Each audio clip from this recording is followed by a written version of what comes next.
มันนี้ก็จะมาแก้พอร์ตที่ลบแต่ตัวที่คอยเทียบไปเมื่อวานที่มันที่ลบ1,500ปลายเหรียญนี่แหละที่มันที่ลบเมื่อวาน1,500ปลายเหรียญมือนี้ค่อยจะมาเอาขึ้นโดยที่ก็จะเทศให้มาได้กำไรประมาณ2,000เหรียญโดยจะใช้เทคนิคเทศพอตซิ่งหรือเทศแบบมือสไนเปอร์เอาแบบแม่นยำที่สุดแล้วก็จะเทศแบบเข้าไวออกไวพอได้กำไรก็จะหยุดเลยเดี๋ยวเป็นอะไรไปเบิ่งกันเลยอยู่ในตลาดเนี่ยซึ่งค่อยได้เติมเงินเข้ามาอยู่ที่2,000เหรียญค่อยได้เติมเงินเข้ามาอยู่ที่2,000เหรียญค่อยได้เติมเงินเข้ามาอยู่ที่2,000เหรียญแล้วก็เงินของค่อยอยู่ในพอร์ตตัวนี้มี 1,100 กับ2เหรียญรวมกันตอนนี้ก็คืออยู่ที่ 3,100 เหรียญเดี๋ยวค่อยจะคูณให้เบิ่งเด้อ3,100คูณ21,500ประมาณนี้แหละเรียกอยู่ในไปนั้นก็คือทุนที่ค่อยจะใส่เทียบมื้อนี้ก็คืออยู่ที่66,650,000ซึ่งทุนตัวนี้ก็อยู่ในระดับพอประมาณแหละอยู่ในระดับที่โคตรดีเลยแหละที่ค่อยใช้เทียบซึ่งเมื่อวานตัวที่ค่อยเทียบก็คือจะเป็นตัวนี้เมื่อวานค่อยเทียบติดลบไปอยู่ที่ 1,500 เหรียญเมื่อวานก็คือพลาดหลายกระดอติดลบไปอยู่ที่ 1,500 เหรียญและมือนี้ค่อยก็เลยตัดสินใจจะมาเอาขึ้นโดยจะเทียบแบบมือสไนเปอร์เดี๋ยวจะเทียบให้มันแม่นยำที่สุดจะเข้าออเดอร์ที่ค่อยถนัดเลยจะเข้าออเดอร์ที่ค่อยแม่นยำแบบคิดว่าโอกาสชนะมันมี 100% ค่อยจะออกออเดอร์ในออเดอร์นี้ซึ่งเงินทั้งหมดค่อยคือเขาจะโอนออกมาเลยนะซึ่งค่อยจะไปอยู่ที่ค่อยจะไปในออเดอร์เดียว 2,600 เหรียญค่อยจะไป 2,600 เหรียญจะจุงปลาไว้500 เหรียญเอาไว้ต่อยอดถ้าว่าตัวนี้พลาดแต่ถ้าทางกับการถ้าวันมีกำไรก็คือจะโคตรดีเลยแหละเดี๋ยวเอาออเดอร์ต่อไปเดี๋ยวเพราะว่าออเดอร์นี่มันค่อนข้างที่แบบตลาดมันจะสวิงพอเข้ามาในตลาดเกิดเจอตอนตลาดสวิงเลยมาเดี๋ยวเจ้าในออเดอร์ต่อไปเด้อเจ้าในออเดอร์ต่อไปเด้อเมื่อวานก็คือพลาดมาหลายเตือบแล้วมื้อนี้คือจะมาเอาคืนในงบ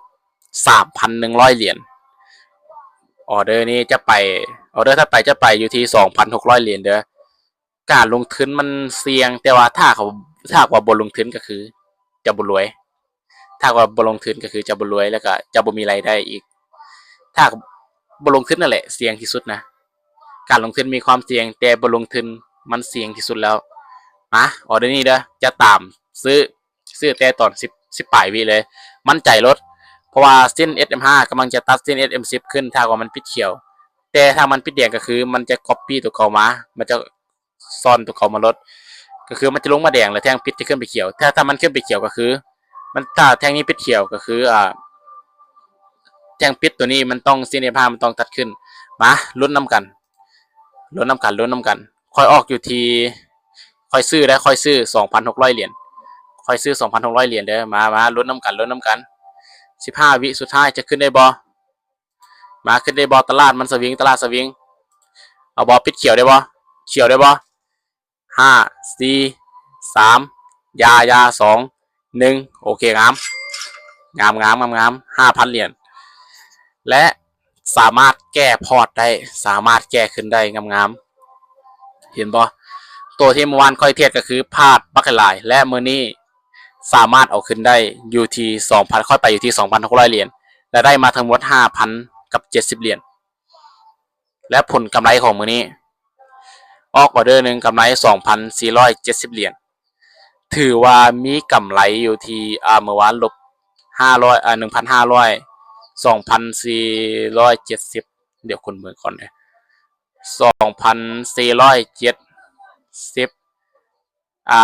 ลบออก 1,500 ตัวที่เมื่อวานเสียกำไรรวมเมื่อวานกับมื้อนี้ก็คืออยู่ที่970 เหรียญคูณ21,000ถ้าว่าเลทขายอยู่ที่นะมันจะอยู่ที่ 21,300 ประมาณนี้เลทขายกำไรมื้อนี้ก็คือจะอยู่ที่ 20,661,000 ถือว่าเฮ็ดภารกิจสำเร็จค่อยจะเซาเลยได้กำไรแล้วค่อยจะพอเลยได้แล้วค่อยจะพอเลยถือว่าเฮ็ดภารกิจสำเร็จตามเป้าได้ตามเป้าที่ตั้งไว้